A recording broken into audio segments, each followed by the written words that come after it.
Next topic हमारा है change state of matter, chapter first का।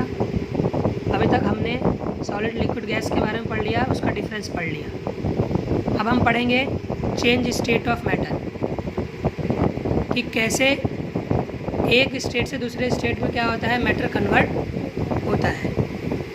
क्या ये होता भी है कि नहीं होता है? क्या जो मैटर होता है वो एक स्टेट से दूसरे स्टेट में कन्वर्ट होता है कि नहीं होता? बिल्कुल होता है। तो this is called inter conversion. जब मैटर एक स्टेट से दूसरे स्टेट में कन्वर्ट होता है तो उसे हम interconversion of state of matter कहते हैं। The state of matter are inconvertible. The phenomena of change of matter from one state to another and back to the original state by alternating the condition of temperature and pressure, it is called interconversion state of matter। मतलब जब कोई भी matter एक state से दूसरे state में convert होता है और फिर दोबारा वो अपने उसी स्टेट पे आ जाता है अल्टरनेटिंग कंडीशन और टेम्परेचर से, तो उसे हम interconversion of state of matter कहते हैं। नॉर्मली जो होते हैं हमारे जो स्टेट ऑफ मैटर को कन्वर्ट करते हैं उसमें दो चीज़ बहुत इंपॉर्टेंट होती है। पहला चेंज इन टेम्परेचर और दूसरा चेंज इन प्रेशर, कि उसके टेम्परेचर और उसके प्रेशर में क्या क्या चेंजेस होते हैं। उसके टेम्परेचर और उसके प्रेशर के चेंजेस के बेसिस पे ही जो हमारे स्टेट ऑफ मैटर होते हैं वो कन्वर्ट होते हैं। Is that clear? नाउ कुछ टर्म्स हैं जिनके बारे में हमें पता होनी चाहिए। सबसे पहले फ्यूज़न और मेल्टिंग या फिर melting point. The process of conversion of matter from solid state to liquid state at a specific condition of temperature and pressure, it is called fusion or melting। ऐसी प्रोसेस जब solid state से liquid state में कोई भी चीज़ convert होती है अपने specific condition और टेम्परेचर में, तो उसे हम फ्यूज़न या फिर मेल्टिंग कहते हैं। अब यहाँ पर एक टर्म आती है melting point. The defined temperature at which solid start melting is called melting point, या फिर तुम उसको ऐसे भी बोल सकते हो the temperature at which liquid start to melt. मतलब जिस टेम्परेचर पर लिक्विड जो होता है सॉलिड जो होता है वो मेल्ट होना स्टार्ट होने लगता है, तो उसे हम क्या कहते हैं? Melting point. Melting point of ice, जो हमारा आइस होता है उसका मेल्टिंग पॉइंट क्या होता है? 0 डिग्री सेल्सियस। मतलब 0 डिग्री सेल्सियस पे वो क्या करता है? पिघलना शुरू हो जाता है। और 273.16 kelvin. Higher the melting point of substance greater will be the force of attraction. जितना ज़्यादा मेल्टिंग पॉइंट ज़्यादा होगा उतना ही ज़्यादा उनके बीच में फोर्स ऑफ अट्रैक्शन भी होगा। Is that clear? The temperature at which solid start to become a liquid it is called its melting point. जिस टेम्परेचर पर सॉलिड जब लिक्विड में मेल्ट होना स्टार्ट हो जाता है, कन्वर्ट होना स्टार्ट हो जाता है, उस टेम्परेचर को हम उसका मेल्टिंग पॉइंट कहते हैं। नेक्स्ट है हमारा बॉइलिंग और boiling point. The process of conversion of matter from its liquid state to vapor। मतलब जब लिक्विड स्टेट गैस में कन्वर्ट होने लगता है अपने स्पेसिफिक टेम्परेचर और प्रेशर पे, तो उसे हम बॉइलिंग कहते हैं। और the temperature at which liquid start boiling, जिस टेम्परेचर पे लिक्विड जो होता है वो बॉइलिंग होना स्टार्ट हो जाता है at the atmospheric pressure. Atmospheric pressure मतलब हमारे आसपास का टेम्परेचर किस प्रकार का है उसके बेसिस पे, तो उसे हम उसका बॉइलिंग पॉइंट कहते हैं। Is that clear? नेक्स्ट आता है sublimation. The process of change of solid state directly into gas state without changing into liquid. वो प्रोसेस जिसमें सॉलिड जो होता है वो डायरेक्ट गैस के स्टेट में चेंज हो जाता है बिना लिक्विड में चेंज हुए, तो उसे हम क्या कहते हैं? सब्लिमेशन। ठीक, समझ में आ गया? ठीक। नेक्स्ट आता है vaporization. The process of conversion of matter from its liquid state to gases state. अभी हमने पढ़ा सब्लिमेशन। सब्लिमेशन में क्या होता है कि डायरेक्ट सॉलिड से गैस में कन्वर्ट हो जाता है, और वेपराइजेशन में क्या होता है? डायरेक्ट लिक्विड से गैस में कन्वर्ट हो जाता है। ठीक, at the specific temperature and pressure is called vaporization. तो दो चीज़ समझ में आ गई यहाँ पर, सब्लिमेशन और वेपराइजेशन। चारों चीज़ क्लियर हो गई, melting point, boiling point, sublimation और वेपराइजेशन। नेक्स्ट आता है हमारा freezing and freezing point. The process of conversion of matter from liquid state to solid state. जब कोई चीज़ लिक्विड से सॉलिड में कन्वर्ट हो जाती है अपने स्पेसिफिक टेम्परेचर और प्रेशर पे, उसे हम फ्रीजिंग बोलते हैं। और it is the reverse process of fusion और मेल्टिंग। ये फ्यूज़न और मेल्टिंग का क्या है? Reverse process. रिवर्स प्रोसेस मतलब उल्टा। समझ में आ गया? ठीक। उसके बाद condensation, the process of conversion of matter from its gaseous state to liquid state at a specific condition or temperature and pressure, it is called condensation। ऐसी प्रोसेस जिसमें जो मैटर होता है वो गैस से डायरेक्ट लिक्विड में convert हो जाता है अपने स्पेसिफिक टेम्परेचर और कंडीशन के बेस पे, उसे हम क्या कहते हैं? कंडेंसेशन। तो हमने ये 6 प्रोसेस के बारे में पढ़ा। ये 6 की 6 प्रोसेस की डेफिनेशन आपको पता होनी चाहिए, एग्जाम्स में ये पूछा जाता है। Is that clear? Okay. Next topic, effect of change of temperature.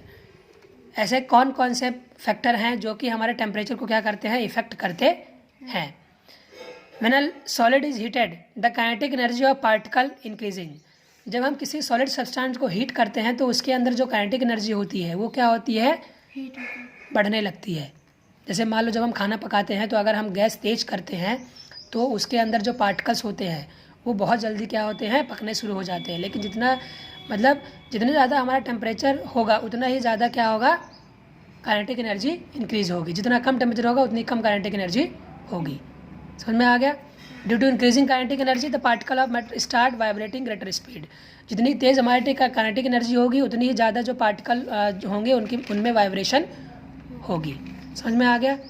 जैसे अगर मान लो हम किसी लोहे वाली चीज़ को मारेंगे तो जब हम मारते हैं उस समय उसकी आवाज़ बहुत तेज़ वाइब्रेट होती है, लेकिन बाद में धीरे धीरे क्या हो जाती है? कम हो जाती है। ठीक। जैसे अगर किसी पहाड़ी एरिया में जाते हैं और वहाँ हम चिल्लाते हैं तो वहाँ से हमारी आवाज़ बहुत जल्दी तेज़ गूंजती है, लेकिन धीरे धीरे फिर वही जो आवाज़ होती है धीरे धीरे कम होने लगती है। The energy supplied by heat overcomes the force of attraction between the particles. The particles leave their position and start moving from freely at a certain stage. कुछ समय के लिए जो पार्टिकल होते हैं वो अपनी जगह से हट जाते हैं और बहुत तेज़ मूवमेंट करना शुरू कर देते हैं। अब यहाँ पे effect of change of temperature on the physical state of any. सबसे पहले सॉलिड स्टेट को जब हम हीट करते हैं तो वो लिक्विड स्टेट में कन्वर्ट होता है। उसके बाद जब लिक्विड स्टेट को हीट करते हैं तो किस में कन्वर्ट होता है? गैस में। ठीक। ये डायग्राम देखना अच्छी तरीके से। पहले सॉलिड को हमने हीट किया तो लिक्विड में हुआ, फिर लिक्विड को हीट किया तो गैस में हुआ। यही एक रिवर्स प्रोसेस है। जब गैस को कूल किया तो लिक्विड में हुआ, जब लिक्विड कूल हुआ तो सॉलिड में कन्वर्ट हो गया वो। समझ में आ गया? This is called inter conversion state of matter. So it can be concluded that state of matter can be change into another by changing the temperature. जैसे जैसे हम उसका टेम्परेचर या प्रेशर बढ़ाएंगे वैसे वो एक स्टेट से दूसरे स्टेट में कन्वर्ट होता जाएगा। Is that clear? ये interconversion of state of matter का डायग्राम दिया हुआ है। अच्छे ध्यान से इसको देखना और नोट्स बनाते वक्त इसको बनाना है अपनी कॉपी में। नेक्स्ट जो हमारा टॉपिक है वो क्या है कि scale of measuring of temperature. Scale of measuring of temperature. तो 3 प्रकार के स्केल के बारे में हम पढ़ेंगे, केल्विन स्केल, सेल्सियस स्केल और फ़ारेनहाइट स्केल। इनके बारे में डिटेल में नहीं दिया, डिटेल में आप हर क्लास में पढ़ेंगे। हमें जो 9th क्लास के हिसाब से दिया गया है इसमें यह बताया गया है कि अगर हमें टेम्परेचर, क्वेश्चन इसमें क्या आता है, convert the following temperature to the Celsius scale. मतलब अगर हमें टेम्परेचर केल्विन में दिया है तो उसे हम सेल्सियस स्केल में कैसे कन्वर्ट करेंगे। तो जब कभी भी हमें टेम्परेचर केल्विन में दिया रहेगा और उसको किस में कन्वर्ट करना होगा? सेल्सियस में। तो हम क्या करते हैं? -273 कर देते हैं। क्या कर देते हैं? -273। ये रूल है। समझ में आ गया? जब कभी भी हमें टेम्परेचर केल्विन में दिया रहेगा तो उसको हम सेल्सियस में कन्वर्ट करने के लिए -273 से क्या करेंगे? माइनस कर देंगे। और नेक्स्ट यही चीज़ अगर हमें सेल्सियस में दिया है टेम्परेचर और उसे हमें किस में कन्वर्ट करना है? केल्विन में कन्वर्ट करनी है, तो उसमें हम क्या करते हैं? 273 प्लस कर देते हैं। समझ में आ गया? और जो फ़ारेनहाइट मतलब क्या होता है? ये फ़ारेनहाइट जो टेम्परेचर होता है ये इन दोनों से रिलेटेड होता है। किससे? केल्विन और सेल्सियस से। तो इसका जो एक फार्मूला बनता है वो है F = 9/5 degree Celsius plus 32। Is that clear? Okay. तो इससे आपको क्वेश्चन बनता ही बनता है कि हम कैसे जो हमारा टेम्परेचर है उसको केल्विन से सेल्सियस में चेंज करते हैं और सेल्सियस से केल्विन में चेंज करते हैं। Is that clear? Okay. Latent heat, latent heat का नॉर्मली जो मतलब होता है वो हिडन, हिडन मतलब छुपी हुई हीट। ठीक, तो the heat energy which is has to supply to change the state of substance, it is called latent heat. Latent heat कब सप्लाई की जाती है? लेटेंट हीट सप्लाई की जाती है, ठीक, जब अगर सब्सटेंस एक स्टेट से दूसरे स्टेट में चेंज नहीं हुआ है तो उसमें हम क्या करते हैं, लेटेंट हीट को सप्लाई किया जाता है, जिसके कारण वो क्या करता है, एक स्टेट से दूसरे स्टेट में कन्वर्ट हो जाता है। तो अगर कोई पूछे कि लेटेंट हीट क्या होता है, the heat energy which has to supply to change the state of substance, it is called latent heat. Actual इसका मतलब होता है हिडन, लेटेंट का मतलब हिडन। समझ में आ गया?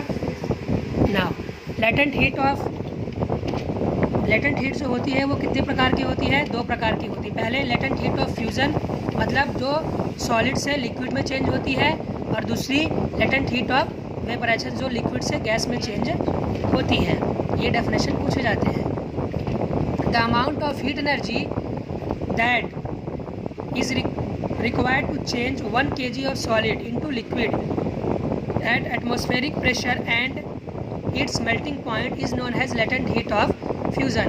मतलब 1 kg अमाउंट ऑफ सॉलिड को चेंज होने में जितनी भी हीट लगती है, that is called latent heat of fusion. Is that clear?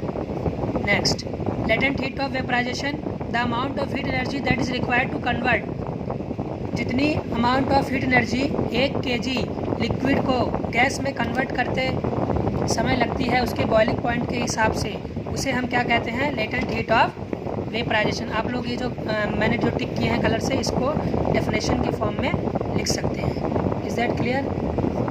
Okay. Now effect of change of pressure, किस प्रकार से हमारे स्टेट ऑफ मैटर में जो प्रेशर होता है वो इफेक्ट करता है। When high pressure is applied to a gas and its temperature is reduce, the gas is convert into liquid, the gas is liquefied. Pressure जो होता है वो बहुत ही मेन रोल प्ले करता है।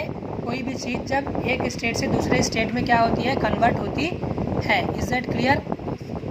The pressure exerted by gas is measure by atmospheric pressure, the pressure of air atmosphere, it is called atmospheric pressure. मतलब हमारा जो एयर है, हमारा जो एटमॉस्फेयर है, उसमें